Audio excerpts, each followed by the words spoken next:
My name is Thea Myers and I'm 36 years old. 2 weeks before Thanksgiving, my mother called to tell me I was not welcome at the table this year because my sister didn't want any drama. That's the word my family uses for me.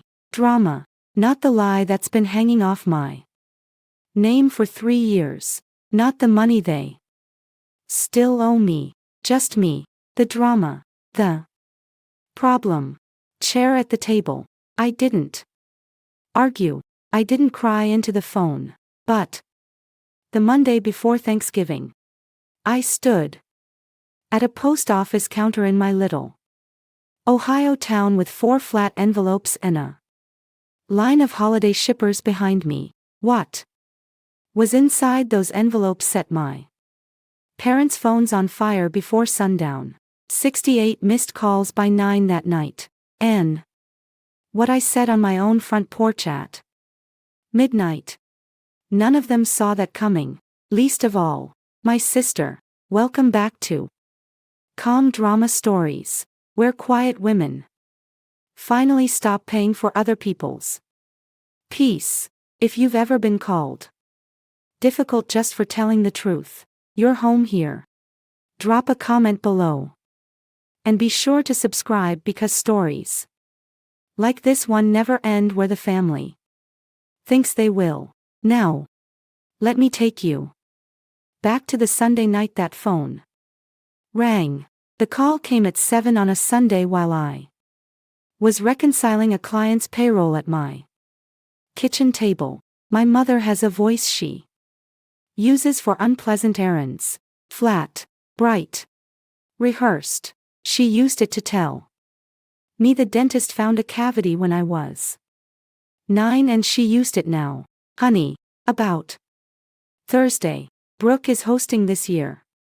And she's been under so much stress and she doesn't want any drama at the table. So we all think it's best if you sit this one out. I looked at the spreadsheet in front of me. Numbers are honest. If a column doesn't balance, it tells you to your face. Sit this one out. I repeated. Mom, what drama would I bring? Name one thing I've done at one holiday. The silence went on so long I could hear their television in the background. Some game show. Applause. Rising and falling like weather. She didn't name a thing because there wasn't a thing to name. What she finally said was, keep it pleasant. Thea, keep it pleasant. My family's entire constitution in one small phrase. Ratified sometime before I was born.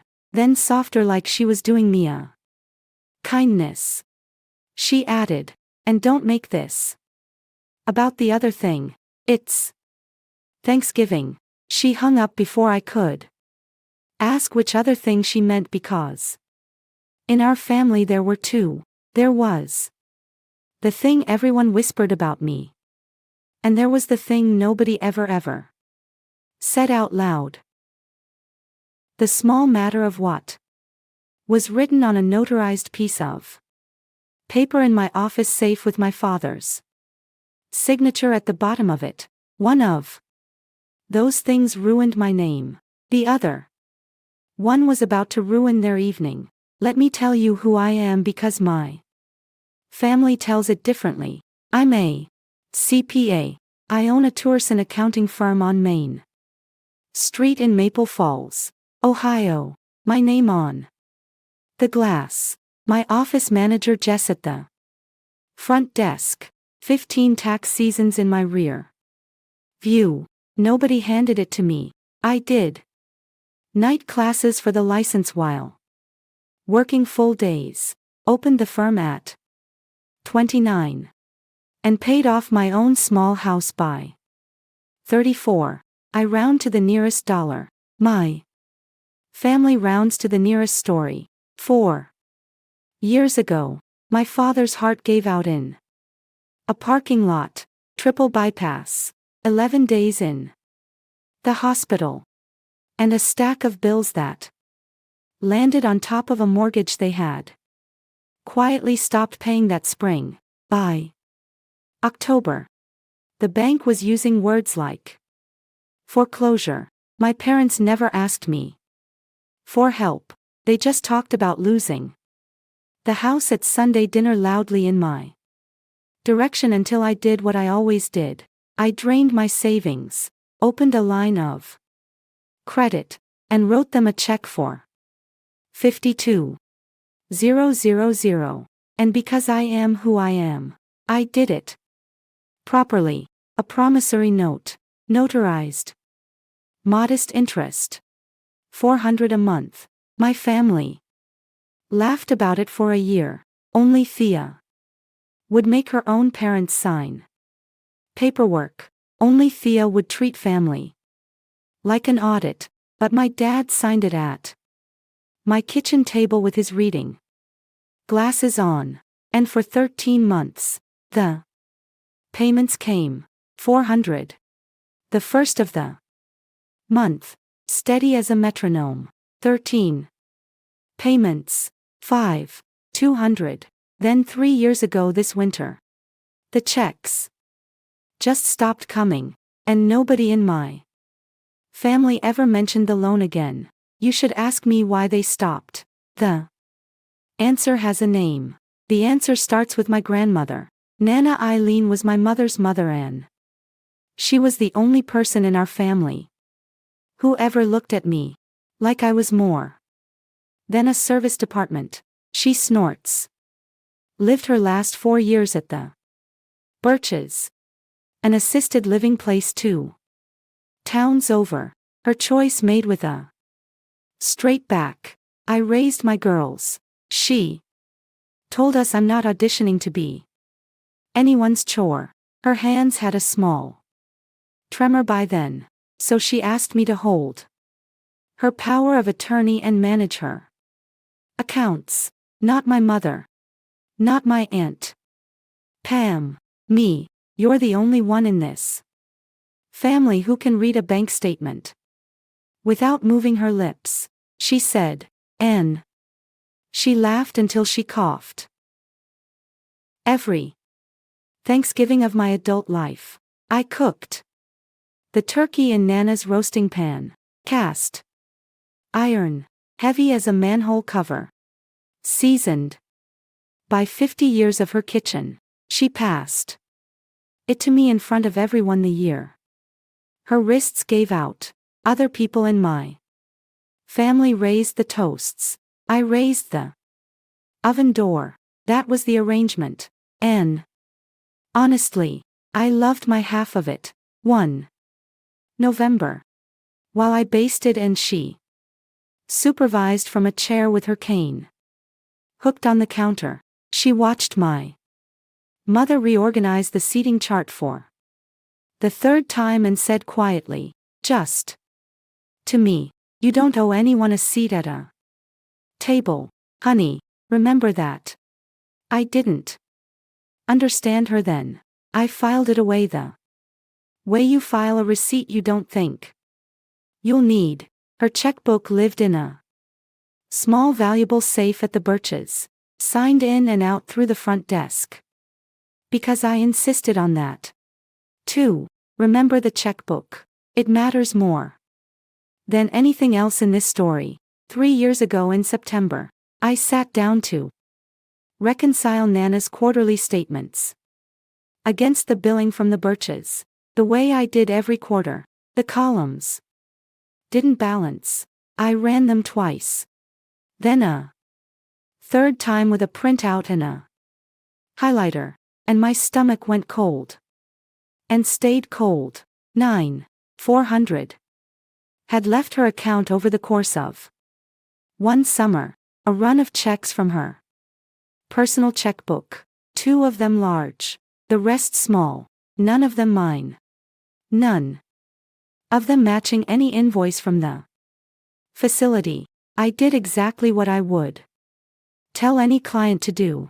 I flagged it in writing to the bank that same afternoon. I called my mother and then my Aunt Pam.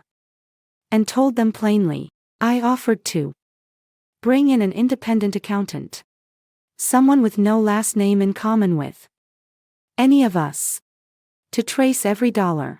I put copies of 5 months of statements in a folder for each of them. I want you to notice something. I found the missing money. I reported the missing money. I was the only one asking questions about the missing money. And at the family meeting that October, Ober in my parents' living room with the good coffee cups out, I watched every set of eyes in that room slide toward the one person who held power of attorney, then my sister, Brooke, perched on the arm of my mother's chair with her hand resting on Mom's shoulder like a saint in a church window, said the sentence that would cost me the next 3 years of my life. Soft as a napkin, she said, well, Thea handled all of Nana's accounts, didn't she? I'm not accusing anybody. She never accused anybody. That was the genius of it. She just lit the fuse and left the room.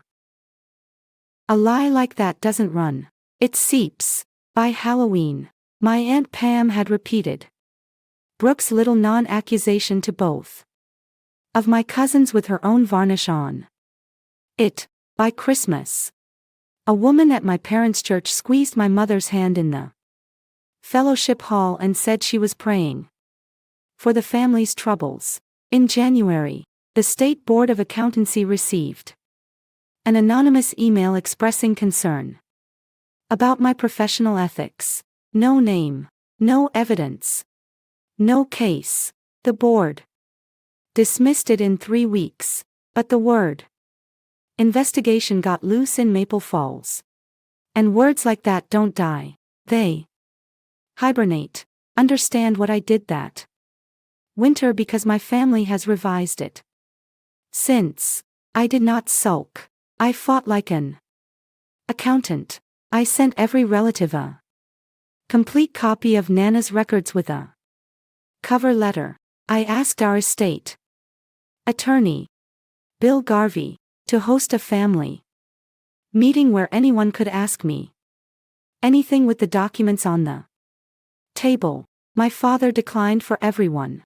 This family is not a courtroom, he said, and he said it like I was the one dragging us into court when I was the one begging to be cross-examined. Here's the trap nobody tells you about. The one I want you to feel in your chest. You cannot clear your name if nobody will formally accuse you. There was no charge to swear, no judge to convince, no court date where the truth got a turn to speak. There was only a whisper with my name inside it, moving from kitchen to kitchen like smoke under a door. You can't cross-examine a whisper. You can only stand there, holding your folder of bank statements, while your family decides one casserole dish at a time that the quiet sister with the spreadsheets probably did something with Nana's money. Nana Eileen died in March 2 years ago at 89. She went in her sleep in the good building I had made sure was paid for, down to the penny. I don't have the words for that loss, so I'll give you the paperwork instead because the paperwork is where my vindication went to be ignored. Her estate went through probate. Bill Garvey prepared the final accounting. Every transaction I had ever made under that power of attorney, itemized, documented, matched to an invoice or a receipt. The court reviewed it and approved it, on the record in black ink. My stewardship balance to the dollar. The missing $9,400 was listed too, in careful legal language. Unauthorized withdrawals from the resident's personal checkbook. Source undetermined. Copies. Went to the beneficiaries. My mother Anne. My Aunt Pam. I know they received them. Because I watched Pam's husband carry the envelope in from their mailbox while I sat in my car across the street like a woman staking out her own reputation. Nobody ever opened the exhibits. A judge cleared me and my family never turned past the cover page because courts don't know Brooke like family does. At the funeral, my sister ran everything.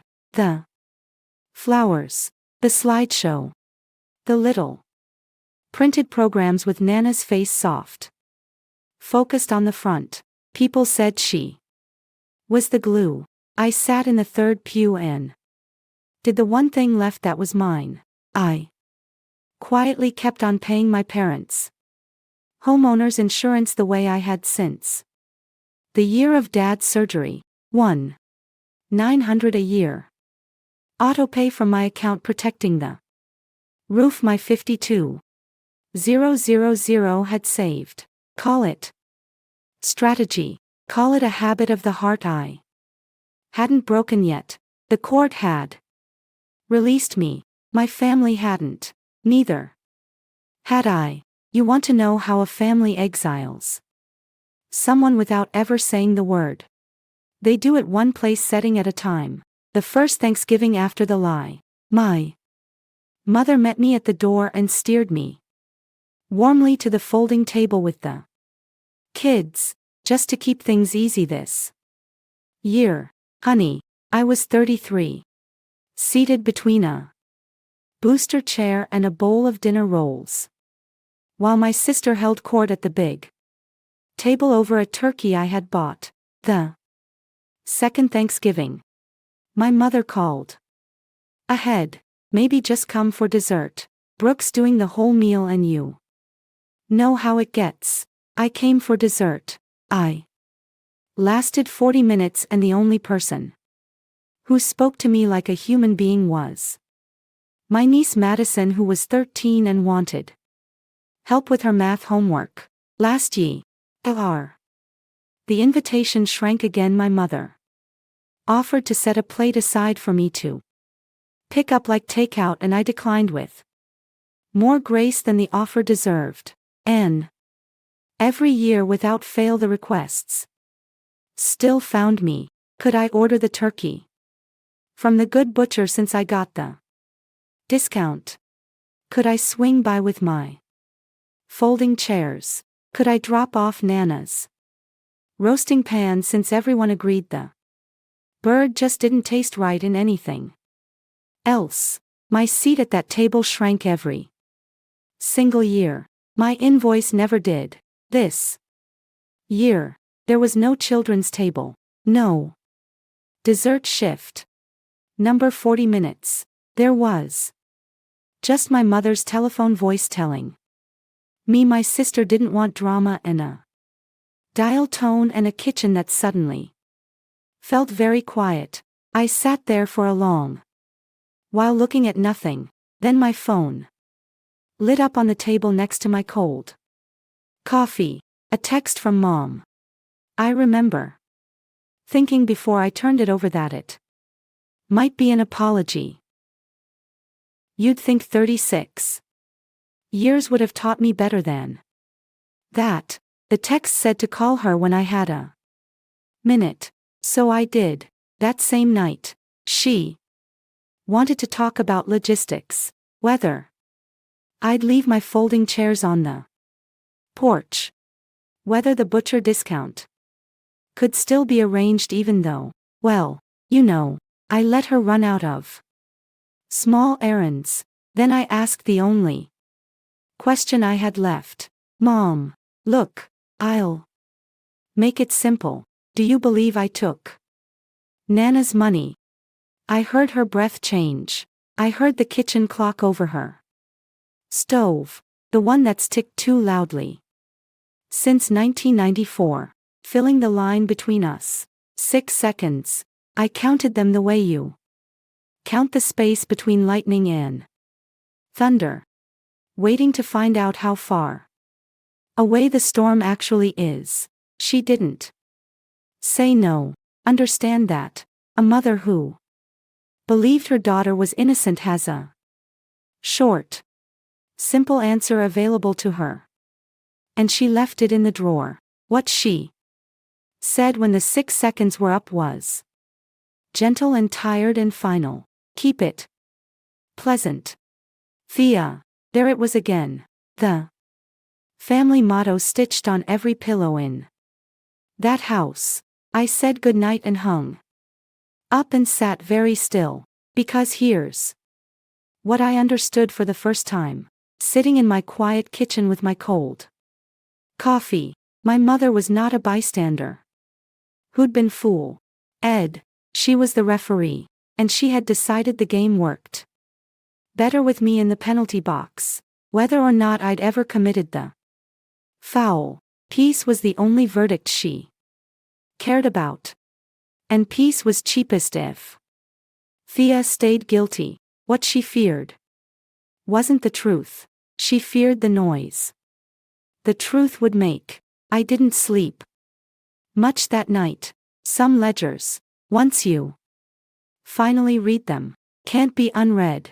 My sister called me 2 days later, which surprised me until I understood. The call was maintenance. Brooke has a telephone manner like warm frosting. She's a year younger than me, sells kitchen renovations part-time, and runs our family the way other people run a brand. The group chat, the Christmas card photo in matching plaids, the flowers at church. That's all Brooke. And I'll tell you honestly, she's brilliant at it. I just wanted to check in, she said, because I know Mom's call probably felt hard. It's not personal, Thea. The family just needs one calm holiday. You understand? I asked her how. It wasn't personal, given that I was the only person banned. She sighed and the sigh had rehearsal in it. Then she said, the thing I want engraved somewhere.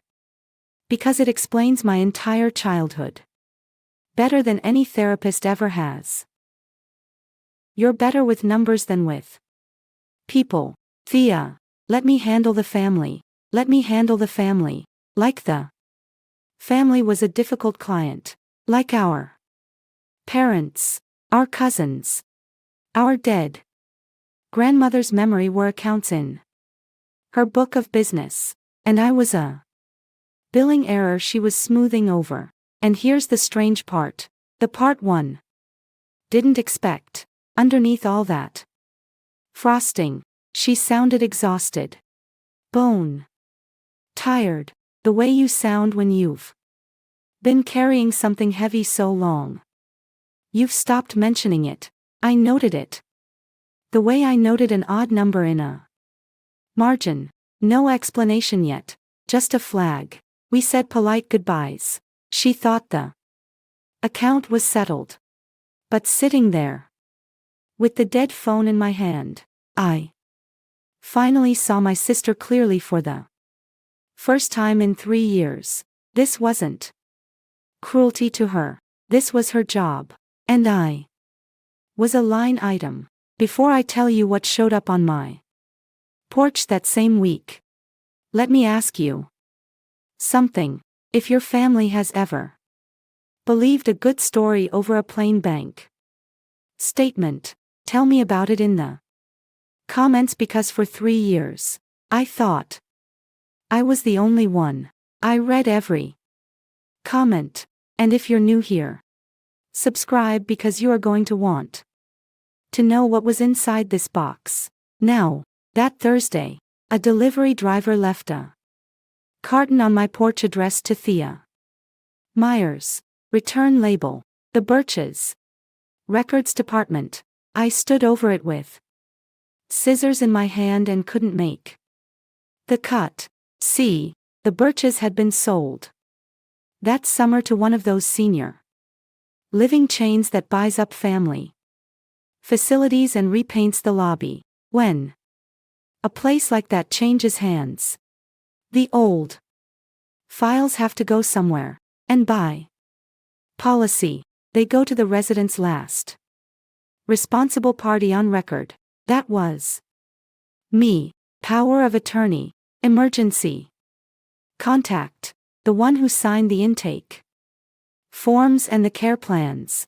And at the end, the other forms. The ones nobody frames.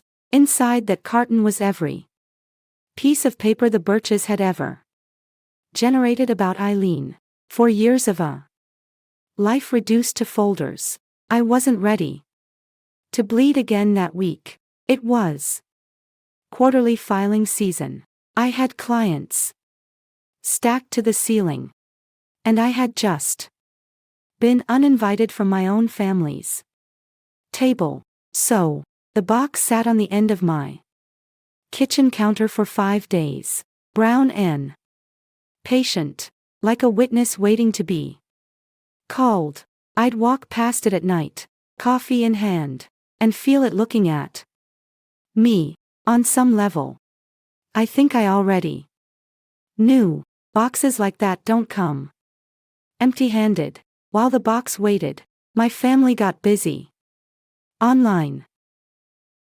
There's a group chat called Myers Thanksgiving with a little turkey emoji in the name, and it has existed for 9 years, and I helped set it up on my mother's phone.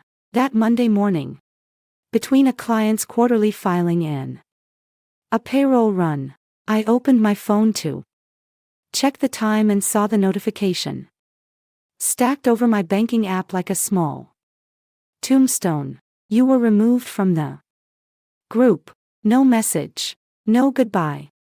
Just the digital sound of a door being weather stripped. Removed by whom, you ask? The group has one administrator. She sells kitchen renovations part-time. That afternoon, my Aunt Pam posted publicly on Facebook. Publicly, mind you. The woman CCS the whole county. A little devotional graphic of autumn leaves with the caption, "So thankful for a peaceful family this year. God is good." 41 likes. By supper, I recognized at least 2 of those names as clients of my firm, and one as a woman who'd hugged me at Nana's funeral. Kyle, my sister's husband, put a laughing emoji on a message I'd sent Madison asking what time she got out of practice, which had nothing to do with anything. But bullies in a herd get sloppy. I want to be precise about what this felt like, because precise is what I have. It didn't feel like heartbreak. Heartbreak is hot. This was cold and administrative. Like being deactivated. Like watching your own name get archived. That night, I stood at my counter, and the box from the Birches was still sitting there. Brown and patient. I put down my tea, took the scissors out of the drawer, and cut the packing tape in one long pull. And then I sat down slowly. Most of the box was ordinary and holy at the same time. Care plans, menus. Nana had circled in pencil a photo from a 4th of July cookout.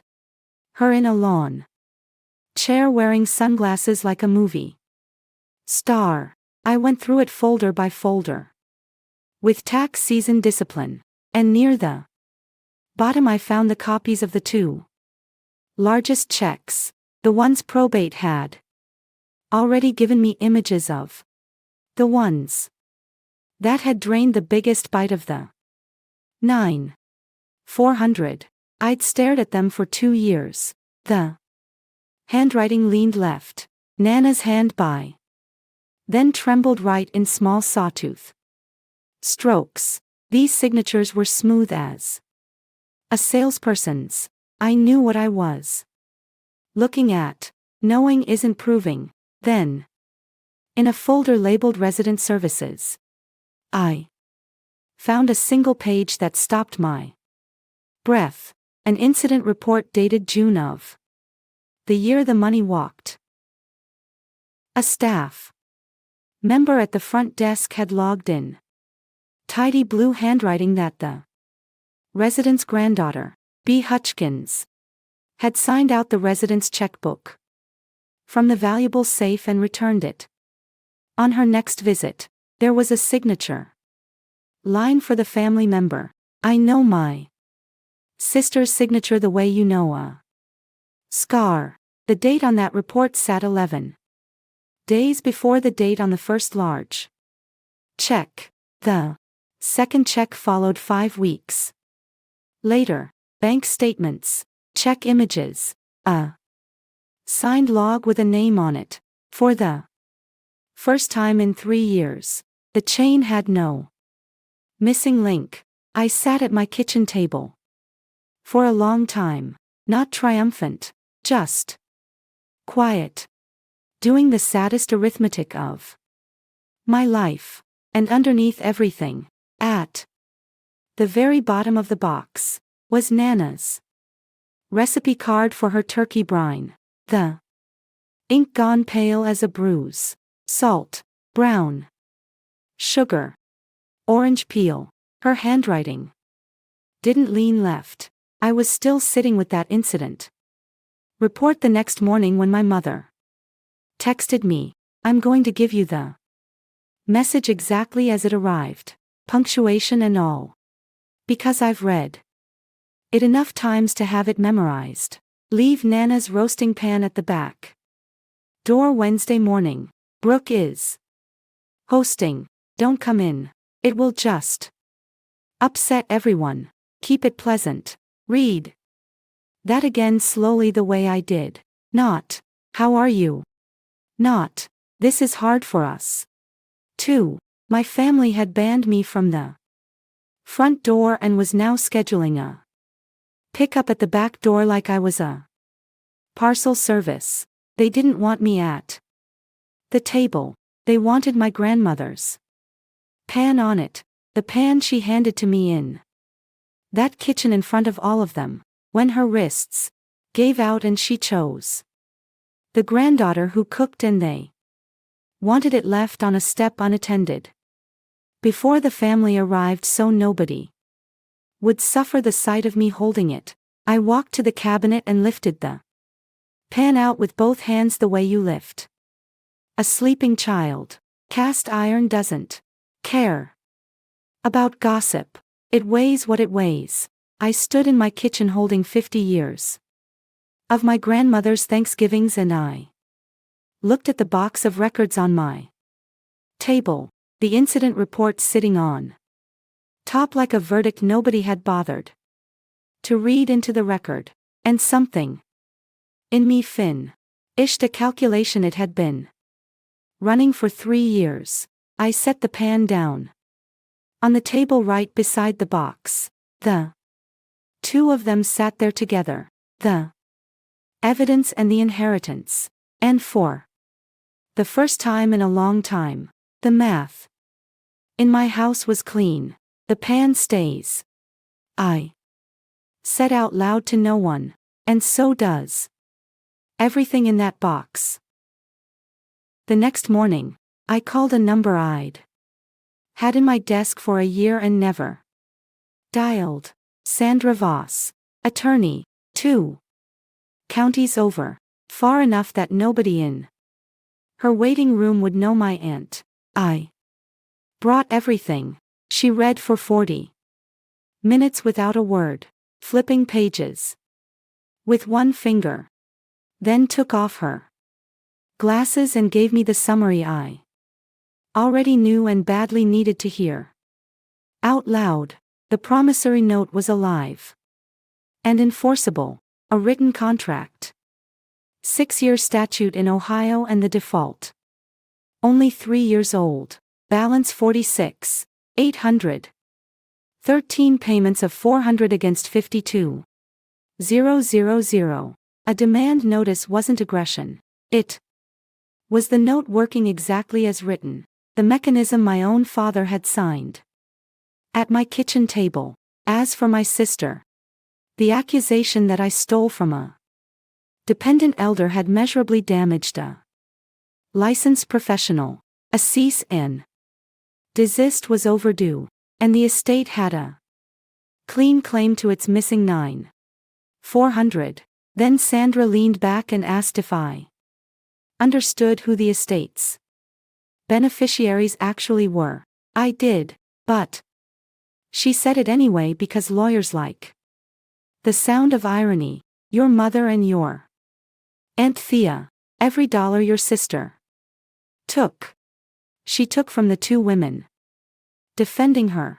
I laughed once, the way you laugh at a joke that costs you something. Sandra drafted 4 letters that week, dense and courteous, and completely without adjectives. I read them at her conference table, and my hands were steady. And then I asked her to let me take them home and signed. It's a week before Thanksgiving. I told her, give me a few days. They're still my family. She looked at me the way professionals look at bleeding clients, but she put the letters in a folder and I drove home with them riding shotgun. Because here's the truth I'll admit to you before I'd admit it to any of them. I did not want to win by mail. I wanted my family to read 3 pages and hug me in a driveway. So I made one last try. Off the record, I put together a binder, the court-approved accounting with the judge's stamp, the check images, the incident report with my sister's signature. And I drove the 20 minutes across town to my parents' house the very afternoon after I brought those letters home. My father came to the door and spoke to me through the screen. Through the screen like I was selling something. I told him I wasn't there to fight. That I was asking for 10 minutes and a kitchen table. That everything in my hands was stamped by a court or written by a stranger with no side to take. He looked at the binder the way some men look at weather rolling in. You'll not bring lawyers into this family, he said. Your sister cried a whole week. Because of you. Because of me. I stood on the steps my own money had kept out of foreclosure and I set the binder down gently on the welcome mat and I told him it would still be true whether he read it or not. Then I drove home. The next afternoon the binder was in my mailbox, rubber banded shut, every page exactly where I'd placed it. I'd left a hair of paper misaligned on purpose, an old habit, and it hadn't moved. Stuck to the front cover was a yellow sticky note in my mother's handwriting, one short line and a period. Keep it pleasant. I stood at my mailbox in the cold, holding proof no one would touch, and I finally understood there is no reading list for people who prefer the story. That same week, the lie sent me an invoice of its own. The Hendersons, 6 years my clients, a good retired couple whose taxes I could do in my sleep, came in together, which is never a good sign, and sat with their knees pointed at the door. They were moving their business to a firm in Westfield. No complaint about the work. They were quick to say. The wife studied her purse and then said kindly, horribly, we heard things at church. I'm sure it's nothing, but at our age, we can't have question marks. 3 years of somebody else's whisper. And now it was billing me directly in my own office under my own name on the glass. I thanked them for 6 years and Walked them out and did not defend myself because a defense would have confirmed there was a trial. That same evening, my sister posted her Thanksgiving collage. Gold letters over autumn plaid. Grateful snorts for a drama-free table this year. 200 reactions and climbing.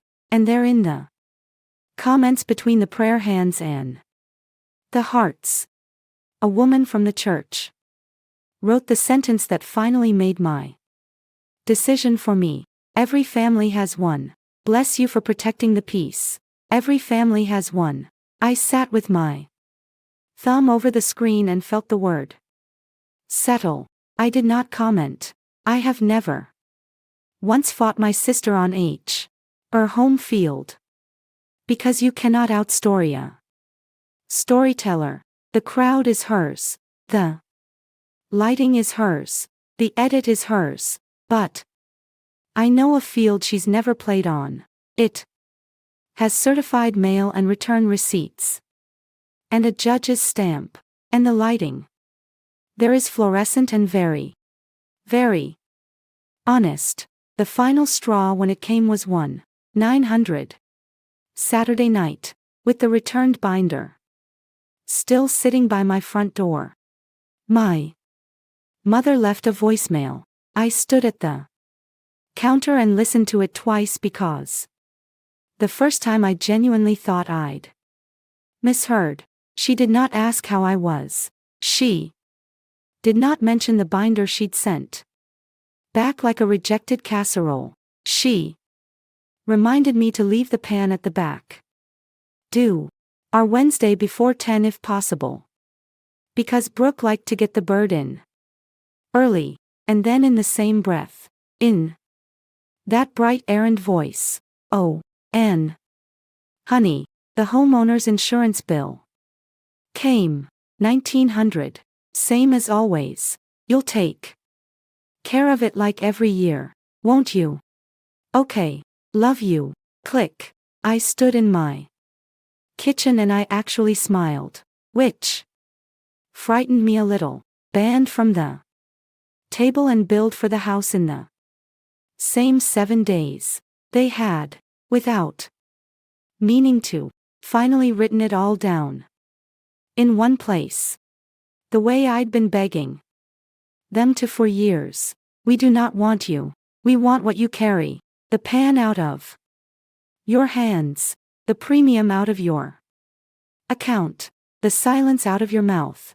It was in its way the most honest communication my family had sent me in 3 years. So I answered it honestly. I poured a cup of tea I never drank. I sat down at the table between Nana's pan and Nana's records, and I opened Sandra Voss's folder, and I read all 4 letters one more time, start to finish, like a professional. Then I took out my good pen, the one client sign with N. I signed each letter in turn, and my hands did not shake even slightly. Monday morning, I drove to the post office. Let me tell you exactly what was in those envelopes because precision is the whole point of me. Letter 1 and letter 2 went separately to my father and my mother. Same street address, 2 names. Because when 2 people co-sign a note, notice goes to each borrower.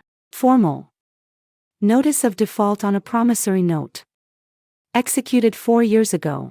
Original principal 52,000. Credited 13 payments totaling 5,200. Balance due 46,800. An offer in plain terms to resume the original 400 a month through Ms.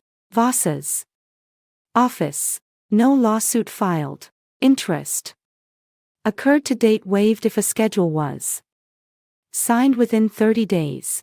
Attached the cover page of the probate court's approved accounting.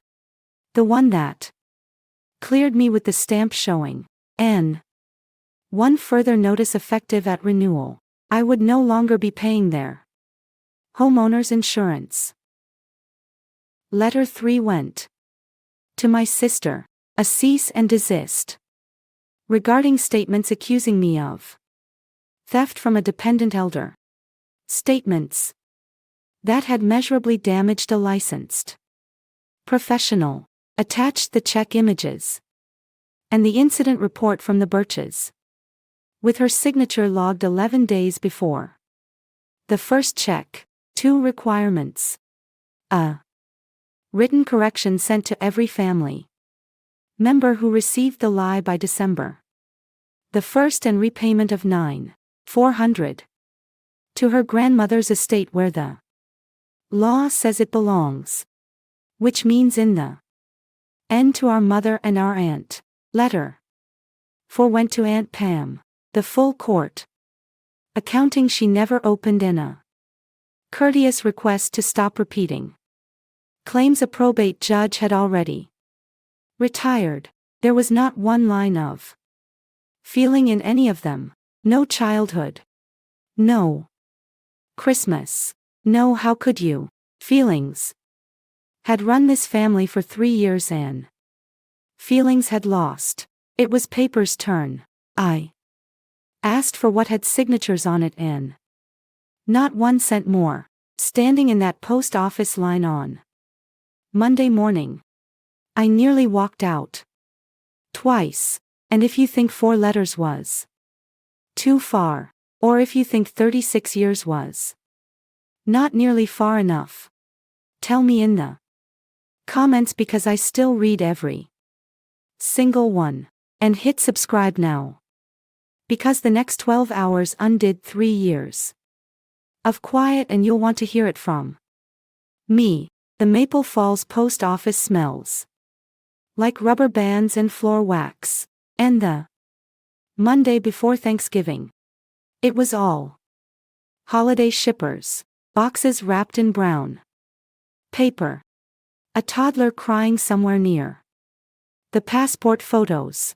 I stood in that line like a woman holding 4 small bombs disguised as paperwork. Twice I let someone go ahead of me. Twice I looked at the door because I knew something the line didn't. There are 2 kinds of mail in this country. Why? Regular mail is a message. Certified mail is a record. The moment those envelopes crossed the counter, my family's lie and my family's debt would stop being family matters and become documented ones. Tracked, time-stamped, signed for real. In the one way my family had never allowed anything to be real. Doreen at Counter 3 has done my firm's mailings for 9 years. She peeled the certified stickers, pressed them flat with her thumb, stamped each envelope with that soft mechanical thunk. 4 thunks like nails going in gently. She slid 4 green receipts across the counter. Anything else, hun? She said. I said, no. Thank you. That was everything. And it was. You cannot unsend the truth once it has a tracking number. I walked out into the cold sunshine, and the town looked exactly the same, and I drove to work. Then came 2 days of silence, like a held breath. Wednesday 11:40 in the morning. My phone buzzed once on my desk. Delivered for a 4.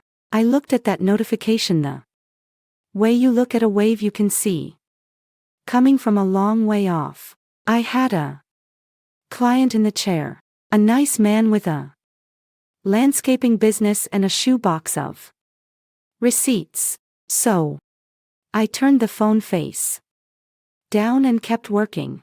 At 12:15, it lit up with my mother's face. I let it ring. It rang again before the voicemail chime of the first call had even finished. By the time I walked my client out at 1, there were 9 missed calls. By 3:00, 22. And the texts had started stacking. Like hail on a windshield. Aunt Pam. All capitals. How dare you? She is your mother. A cousin I hadn't heard from in 2 years. Wow. At the holidays. Kyle. My sister's husband. Showing his whole hand in one line. This is low even for you. Thea. Even for me. Interesting. Phrase from a man who's 11 unemployed months. I could now account for almost 2. The day. My father called 4 times in a row at 4:00 and left no message any of the times. By 6:00 in the evening. The counter said 41 missed calls. And I sat in my quiet office after Jess went home, watching the phone buzz itself in slow circles on the desk like something dying. And I felt, I'm going to be honest with you. Calm. Scoured. Calm. And then at 6:40, buried in that avalanche, one text arrived that was different from all the others. Madison, my 15-year-old niece, all lowercase. Aunt Thea, is it true about the checks? I saw the letter on the counter. Is it true? I did not answer her. Not yet. Jess came back at 8 with takeout and sat with me at my kitchen table because that's what a real ally does. Shows up and doesn't perform anything. By 9:00, the counter stopped at 68 missed calls. 68. My family had not called me 68 times in the previous 3 years combined. We ate. And I played the voicemails on speaker. Spaced out like tastings of something bitter. My father early at full boil. Lawyers. Thea. Lawyers. Your own MO. There. And father. You call me tonight. My mother later smaller crying in that careful way she has where the tears never smear the words. Honey, please, whatever this is about, we can talk after the holiday. Just please, honey, keep it pleasant. Even then. Even at the bottom of all of it, the family motto. Worn smooth as a riverstone. And it was Jess who noticed what I noticed and said it out loud around a mouthful of noodles. She's not asking if it's true. Nobody has asked you if it's true. Nobody ever had. Not once in 3 years.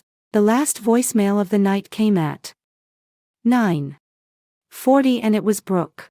And I sat up straight because my sister's voice, the frosting voice, the brand voice had a crack straight down the middle of it. No script. Short. Thea. Call me before they see the rest. Please. Before they see the rest. Not. It's not true. Not how could you? Her first instinct with the walls coming down was inventory. What else does she have? I set the phone down and looked at Jess and neither of us said anything. At 11:52. Headlights swept across my front curtains slow and stopped. A car door. Then 2 more. And then my doorbell, which almost never rings after dark, rang twice. I opened the door, but not the storm door. And then I thought better of it.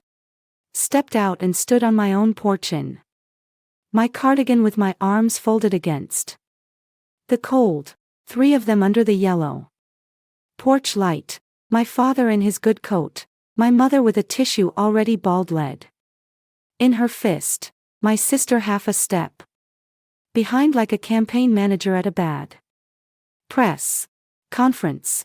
Kyle stayed in the car with the engine ticking, a silhouette behind glass, watching, not listening, which if you think about it, was my whole family in one image. Jess slipped past them to her car with a nod. Nobody returned. My father started at full volume because volume has always been his opening position. Family, blood, we raised you, lawyers at the holidays. What kind of person? I let it land around me like weather. When he stopped to breathe, I said the first thing I'd said, and I kept it level. You're on my porch at midnight. Dad, I've been outside the door for 3 years now. We've all stood in the cold. That took something out of him. Fury needs a screaming partner, and I wasn't auditioning. He looked at my mother, then down at my welcome mat. The same mat where I'd set the binder he wouldn't read, and when he spoke again, his voice had bargaining in it, which in my father is the sound of fear. Look, tear up those letters, tear them up, and come Thursday, and we will forget all of this ever happened. There it was. Not an apology, an offer. They hadn't driven 20 minutes at midnight to say sorry. They'd come to negotiate, and my mother stepped forward, reaching for my hands, to put the real price on the table. But before my mother could speak, Brooke stepped into the light, and for the first time in 3 years, I saw my actual sister, not the brand. The porch bulb is unkind. She looked tired the way plaster looks tired. Hairline cracks under the paint. You think I wanted Nana's money? She said quietly. No frosting anywhere in it. Kyle was out of work 11 months. Thea 11. We were 2 missed payments from losing the house. And nobody knew. Because nobody was ever going to know. You want to know what I did with it? Groceries. The mortgage. Madison's braces. Glamorous. Right. She wrapped her coat tighter. And the next part came out like a creed she'd been reciting all her life. I keep this family looking like a family. The cards, the tables, the photos, the church. All of it. That's me. That is my whole job, Anne. Nobody pays me for it. You wrote checks. I wrote the story. And the story needed the money to have gone nowhere. It needed quiet. You were already the one they wondered about. The one with the accounts. And it just went to you. You have no idea what the story costs. I stood there in the cold. And for one honest moment, I understood my sister completely. The same house that taught me to buy my place with checks had taught her to buy hers with appearances. And hers ran on fear the same as mine. She stole quietly for the same reason I paid quietly. Because in our family, needing something out loud was the one unforgivable act. Understanding is not absolution. She let my name burn for 3 years to keep her story warm. But I finally knew what I was standing across from. Not a monster. A bookkeeper of a different ledger. My mother took my hands then, and hers were freezing, and I let her hold them while I said what I had never once said out loud, start to finish, in an even voice. The way I'd deliver an audit. Finding to a client who wasn't going to like it. Let's do the numbers since nobody else in this family will. 52,000. 4 years ago. So you'd keep the house. Signed. Notarized. Witnessed. 13. Payments came back. 5,200. The check stopped the same winter my name went into the ground. And still I kept paying your homeowner's insurance. $1,900 a year. 4 years running. Ought to pay. While I sat at the kids' table. And then the dessert shift and then nowhere at all. 400 left Nana's account through her own checkbook. I found it. I reported it. I asked for an independent audit. And this family looked at me like I'd tracked mud on the carpet. A judge stamped every transaction I ever made. And none of you turned past the cover page. I looked at Brooke. You told me once I'm better with numbers than with people. You were right. Those are the numbers. There's one more line item and it doesn't have a $sign. My name. In a town where my clients share a pew with Aunt Pam. That one's not in the letters because no one can pay it back. Nobody spoke. My father was looking at the porch boards. Somewhere behind me in the warm house. The kitchen clock ticked away. Another kitchen clock had ticked through 6 seconds 3 weeks ago. My mother squeezed my hands and I watched her gather herself. And I knew the way a storm by the smell that whatever she said next was the real reason they had come. Honey, she said, come.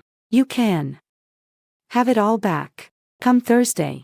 My mother said, warming my hands in her cold ones. And her voice was the voice from before all of it. The voice from fevers and skinned knees. And it went through me like heat through butter. Your chair is still there. Honey, nobody's touched your chair. Brooke will tell everyone it was a misunderstanding. A bank error. All cleared up. Nobody's fault. People forget. Sweetheart. They do. By Christmas it will be like none of it ever happened. All you have to do is tear up the letters. That's all. Family doesn't need paper. I want to be honest with you about this part because the easy version of this story skips it. I wanted to say yes. I wanted it so badly. My teeth act 36y. Ears of wanting. It stood up inside me all at once. The chair, the table, the kitchen steam, my mother's hands exactly like this. I saw myself at 7 carrying plates nobody asked me to carry, glowing every time somebody said, what would we do without Thea? There it all was. Gift wrapped, one signature away. And then the words did what words do when an accountant finally holds them still. A bank error. My name would come back clean, laundered through. One more lie. A fresh one invented on my porch at midnight with some blameless bank taking the fall. This time peace purchased again with somebody's name. The coin didn't change, only whose face was on it. And the chair had been mine as long as I paid the note and the premium and the piper. And never one day longer. They were not offering me my place back. They were offering to sell it to me.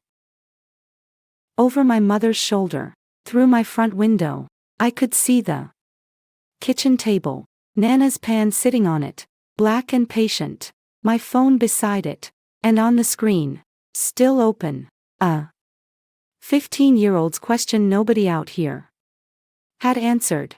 Is it true? I took my hands back gently.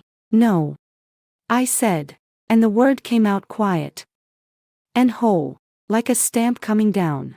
My mother's face began to crumple and I held up my hand. Not hard, just steady, because I wasn't finished. And for once in my life, I was going to finish. Here's what happens instead. And I'll Say it once slowly because it's simpler. Then you think. I am not tearing up the letters. The debt is real, so it stays. But hear the rest. Dad, $400 a month. Same as your own signature promised. Through Ms. Voss's office starting December. No lawsuit. No lien. I'm not taking the house. I looked at my father. Until he looked at me. I'm not you. I don't take roofs from family. I just stop donating mine. Then to my mother. The insurance is yours now. It always should have been. And Brooke, my sister, lifted her chin. Campaign face on. And I almost admired it. Your letter goes out by December 1st to every person who got the other version. The true one. Not a bank error. The truth in your handwriting or Sandra Voss files. And everything in that envelope gets read into a public record instead of a Christmas card. Your choice. It was always your choice. My mother was crying. Now, the careful tears gone messy at last, and she said the thing mothers say when the price finally lands on their own side of the table. Why are you doing this to us at Thanksgiving? Why can't you just? And she didn't finish. Because we both heard the next words coming in. Neither of us could bear them twice. Keep it pleasant. Pleasant, I said, was the most expensive thing this family ever bought. And I kept the receipts. The porch went very still. Somewhere down the street, a dog barked twice and gave up. You can have the piece, I told them. All three, each in turn, ending on my mother saying it the way you set down something heavy and precious and finished. You can have the quiet, the story, the drama-free table. Take all of it. I'm keeping my name. And my mother. I want this on the record. Because it is the exact price of everything. My mother straightened her spine, wiped her eyes with the bald tissue, and turned into someone polite. Well, she said. Well, and she took my father's arm, and she chose him and the story and the car, and I stood on my porch and let her. The car doors closed, one then another, soft as commas. The engine turned over and Brooke didn't move.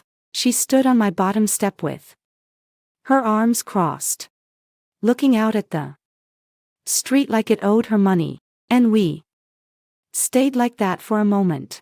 2 sisters and 1 porch light and 30 ohm.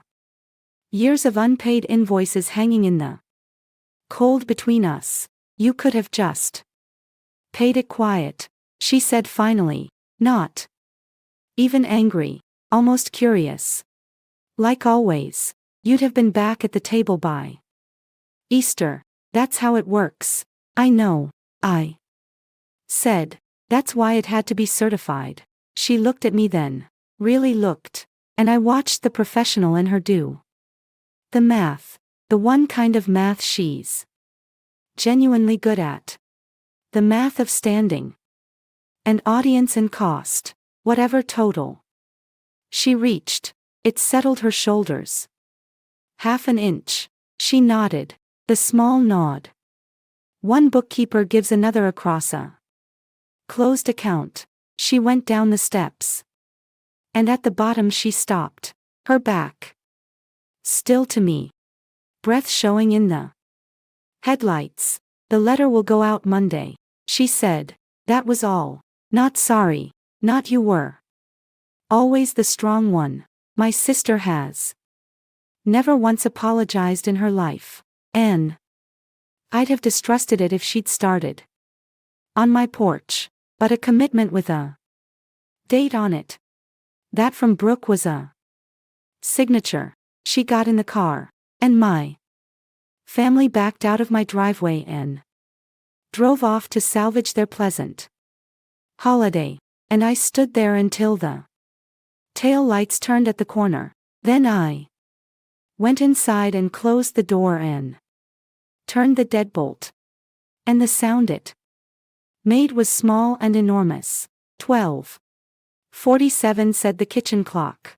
I wasn't even slightly tired. Here is what I did in the first hour of my new life. I took Nana's roasting pan off the table and set it on the stove, where it has always belonged. I took the recipe card from the bottom of the records box: salt, brown sugar, orange peel. Her handwriting faded pale, but leaning honestly to the right, and I made the brine at 1:00 in the morning in my quiet kitchen in the pan they had scheduled for pickup at the back door. Steam rose. The house smelled like every good November of my childhood. Except this time, nobody was going to hand me a coat and a casserole and the long drive home. Then I picked up my phone and answered the one message that had deserved an answer all along. Madison, is it true? I typed, deleted, typed again, and in the end, I sent her the plainest thing I had because 15 deserves plain. It's true, sweetheart, and you are always welcome at my table. Always. She wrote back in 4 seconds, the way only teenagers can. A heart. And then I knew it. I knew it. I sat down at my table with the steam ghosting up behind me, and I finally let myself understand what I'd actually bought that night and what I'd actually paid for 36 years. I had believed somewhere under the spreadsheets that steady payments equaled steady love, that if I just kept every account in this family current, someday the statement would come back marked paid in full. Beloved Brooke believed the same thing about her. Stories.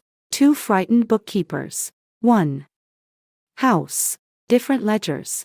Well, she was right about me in the end. I am better with numbers than with people. Numbers told the truth the whole time. Numbers never once lied about me. Tomorrow there would be a turkey and a table. Mine.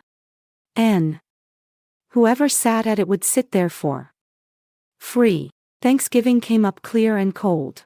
I roasted a 14-pounds bird in Nana's pan for a table of 5. Jess and her husband, Mrs. Alvarez from next door, who's been alone since spring. Me and one empty chair I sat on purpose because you never know. At 2:00 the doorbell rang, and there on my porch, cheeks red, breath steaming, a grocery bag clutched like contraband, stood Madison. Mom thinks I'm at Hannah's, she said.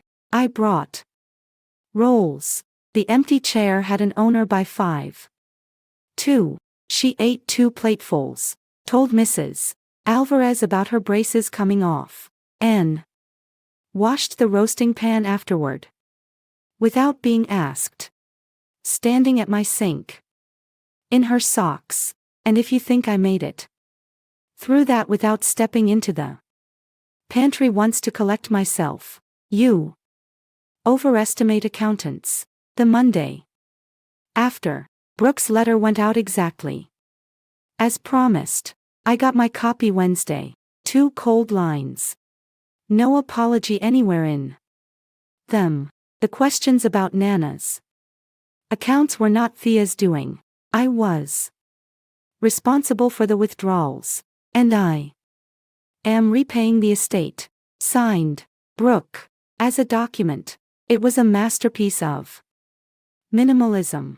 As a correction. It was enough. Certified. As it were. In her own hand to every mailbox that got the original lie.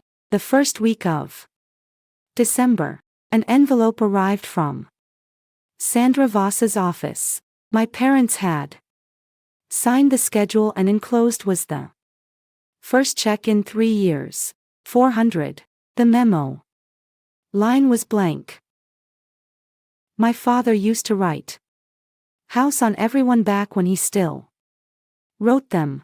The blank line was its own small message, and I chose to read it as a beginning. Mid-December. The Hendersons came back, sheepish, carrying their shoebox of receipts like a peace offering.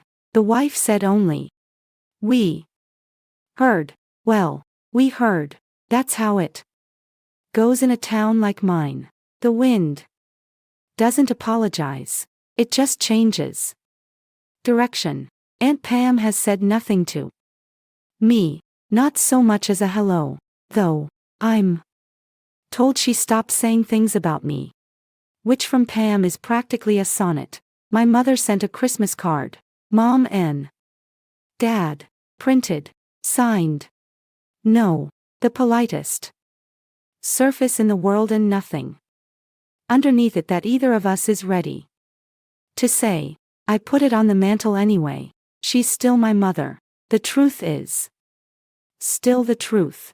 Those two facts live in different houses now, and I have finally, at 36, stopped trying to make the mess. Plit. The rent. Some Sundays the phone doesn't ring at all and I won't dress it up for you. The quiet costs something. I paid for my name with my mother's voice. And there are evenings I stand at the stove and feel the exact size of that bill.